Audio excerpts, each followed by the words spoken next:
Hello students, welcome back to my class.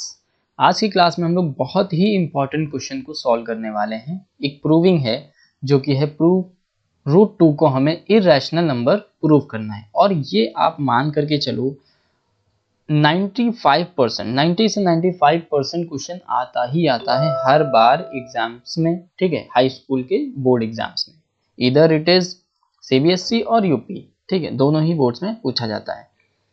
तो हमें root two को इरेशनल प्रूव करना है। ठीक है, और ये बहुत ही इंपॉर्टेंट है, इसलिए मैं यहाँ पर लिख दे रहा हूँ most important question, most important. ठीक है, अब ध्यान से इसको करिएगा। अब देखिए, ये भी एक थ्योरेटिकल क्वेश्चन है। ठीक है, तो इसको भी आपको लिख लिख करके ही बताना होगा, तो इसको आपको ध्यान रखना है। चलिए इसको प्रूविंग करते हैं। ठीक है, तो स्टार्ट करते हैं प्रूविंग्स की।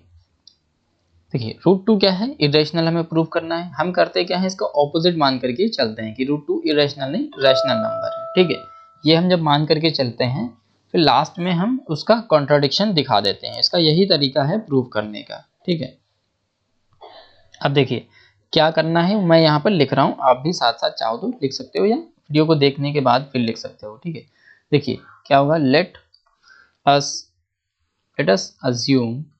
ठीक है, हम मानेंगे, let us assume that root two जो है वो रूट टू इज रेशनल। ठीक है, रूट टू क्या है, root two is rational number. So we can write so we can write, क्या लिख सकते हैं हम, root two is equal to p by q. मतलब पी बाई क्यू क्या है, एक रेशनल नंबर है। ठीक, यहां पर मैं लिख देता हूं where p and q are co primes. ठीक है, क्या है, को प्राइम्स हैं। अब इसका क्या मतलब हुआ, को प्राइम तो मैं बता देता हूं अगर किसी को नहीं पता है। ठीक है, को प्राइम्स वो नंबर्स होते हैं, वो दो नंबर्स होते हैं जिनका हाईएस्ट कॉमन फैक्टर HCF कितना होता है, 1। ठीक है, अगर किसी दो नंबर्स का HCF 1 है तो वो आपस में को प्राइम नंबर्स कहलाते हैं। ठीक है, अब मतलब ये Q जो है P को डिवाइड नहीं करेगा, बट ये फिर भी रैशनल नंबर होते हैं। ठीक है, क्योंकि ये टर्मिनेटिंग होते हैं तो इस वजह से रैशनल नंबर हैं। अच्छा, टर्मिनेटिंग नॉन टर्मिनेटिंग मैं अभी आगे की क्लासेस में बताऊंगा, तब आप समझ जाओगे। ठीक है, अभी देखिए रूट टू को हमने रैशनल नंबर मान लिया है। अब हम क्या करेंगे, पहले तो एक चीज इसमें करते हैं, वो करेंगे स्क्वायरिंग बोथ साइड। ठीक है, स्क्वायरिंग बोथ साइड। ठीक है, बोथ साइड जब हम स्क्वायरिंग करेंगे तो रूट टू का स्क्वायर करेंगे तो 2 आ जाएगा, और ये हो जाएगा P square divided by Q square. Right, ठीक है, अब देखिए अगर मैं क्यू स्क्वायर को उधर ले जाऊं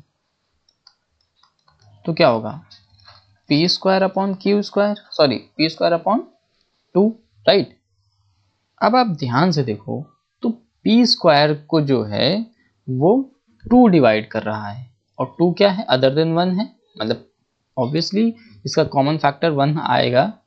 ठीक है, हाईएस्ट कॉमन फैक्टर वही क्या होते हैं, वो को प्राइम्स होते हैं। लेकिन यहाँ पर क्या हो रहा है, हाईएस्ट कॉमन फैक्टर आने का मतलब ये है कि P को कोई और डिवाइड नहीं कर सकता सिवाय अपने नंबर के। ठीक है, तो यहाँ क्या हो रहा है, यहाँ तो 2 भी डिवाइड कर रहा है, इसका मतलब कुछ तो है इसमें। ठीक है, जो P को 2 भी डिवाइड कर रहा है। अब देखिए अभी यहाँ पर आपने एक थ्योरम पढ़ी होगी, वो थ्योरम क्या कहती है कि अगर कोई भी नंबर, ठीक है, जैसे a स्क्वायर जो है वो किसी से डिवाइड हो रहा है तो a भी उसी नंबर से डिवाइड होगा। ये एक थ्योरम है, मैं स्टेटमेंट आपको पढ़ देता हूँ। Let p be a prime number if p divides a square then p divides a। मतलब कोई a स्क्वायर नंबर है, उसको p डिवाइड कर रहा है, तो a को जो है अगर हम स्क्वायर से हटा करके उसको a बनाएं तो a भी क्या हो जाएगा, p से डिविजिबल हो जाएगा। ठीक है, और a क्या है, पॉजिटिव इंटीजर है, p प्राइम नंबर है। ठीक है, फिलहाल वो तो थ्योरम है, उसको आपको बस ध्यान में रखना है। तो हमें इसको लिखना पड़ेगा, तो हम यहाँ लिखेंगे here we can see that we can see that 2 divides p square and according to theorem, जो मैंने अभी थ्योरम की बात की, अकॉर्डिंग टू थ्योरम क्या कहता है, इफ 2 डिवाइड्स, आप चाहो तो उसको ना भी लिखो कोई दिक्कत नहीं है, ठीक है। If 2 divides p square then 2 will also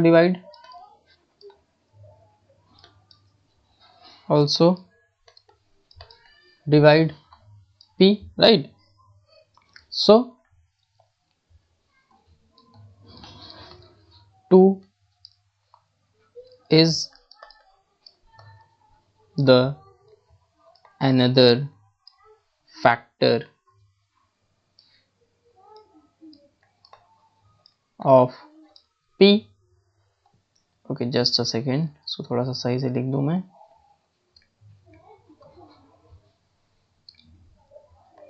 factor, ठीक है, फैक्टर ऑफ p एक्सेप्ट 1, ठीक है। 2 जो है एक दूसरा फैक्टर है p का।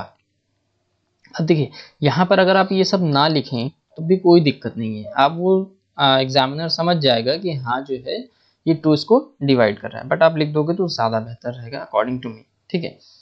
सो अब यहाँ पर हम क्या करेंगे, लेट करेंगे, क्या लेट करेंगे, p को हम थोड़ी देर के लिए 2m मान लेते हैं for any integer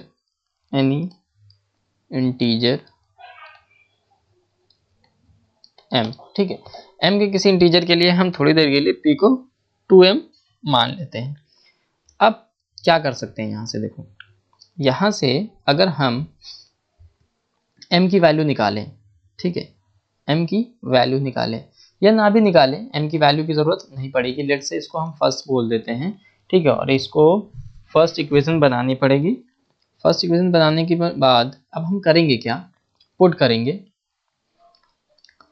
putting p is equal to 2m in first, ठीक है। फर्स्ट में जब हम पुट करेंगे तो देखिए हमें क्या मिलेगा, q square is equal to, इसमें पुट करिए, p की जगह 2m रखेंगे तो इसका स्क्वायर हो जाएगा 4m स्क्वायर अपॉन 2, ठीक है, इसको इससे डिवाइड कर देगा ये ऑब्वियसली, ठीक है। अब हम एक काम करते हैं, स्लाइड को ऊपर कर लेते हैं,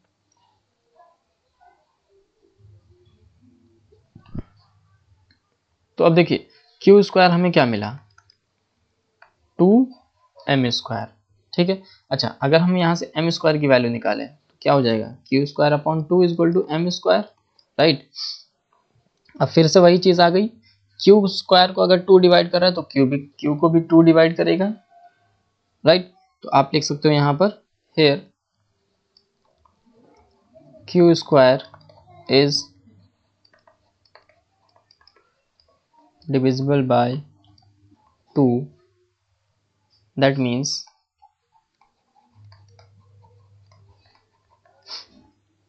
q will be divisible by 2, है ना।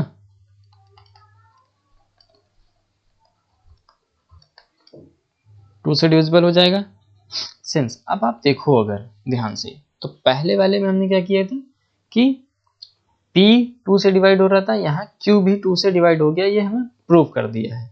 तो हम सिंपली लिख सकते हैं since p and q have another factors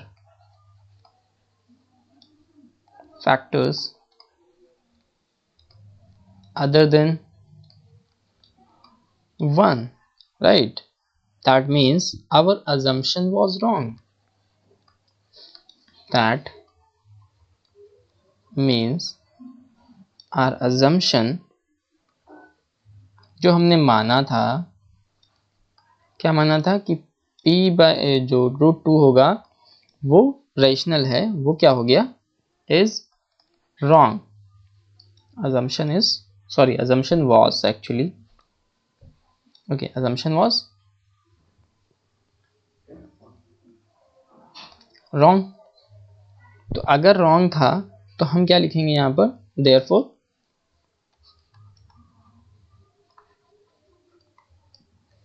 √2 is not, okay, √2 is not rational। Okay, just a second, मैं एक काम करता हूँ, यहीं पे लिख देता हूँ डायरेक्ट, ठीक है। therefore √2 is rational number, ठीक है, या यूं ही रखें, सिर्फ रेशनल लिख देते हैं, ठीक है। तो √2 क्या हो गया, रेशनल हमारा, सॉरी रेशनल नहीं, इररेशनल, ठीक है। एक काम करता हूँ, इसको ही हटाना पड़ेगा, और एक काम ही करते हैं, एक चीज मुझे और लिखनी थी, मैं सोच रहा था रहने देता हूँ, बट लिख देता हूँ यहाँ पर, ठीक है, सही सही लिख देता हूँ, ठीक है। थोड़ा सा स्लाइड को भी ऊपर कर देता हूँ जिससे कि थोड़ी और स्पेस मिल जाए हमें। अब देखिए, यहाँ पे मुझे लिखना ये था कि hence √2 is not rational, right, rational नहीं है, देयरफॉर √2 इज इररेशनल। तो हमने प्रूव कर दिया कि √2 क्या है, इररेशनल नंबर है, ठीक है। तो आई होप आपको समझ आ गया होगा इसको कैसे प्रूव किया जाता है। अब एक चीज जो आपको मैं बताना चाहूंगा, आप कोई भी क्वेश्चन पूछेगा, √3 पूछे, √5 पूछेगा, √7 पूछेगा, मे बी √11 भी पूछ सकता है, बट पूछते नहीं है, हाँ, बट 5, 7 और 3, 2, ठीक है, ये 4 नंबर जरूर पूछते हैं, उसको रूट में डाल देंगे और कहेंगे प्रूव करो कि ये इररेशनल है, ठीक है।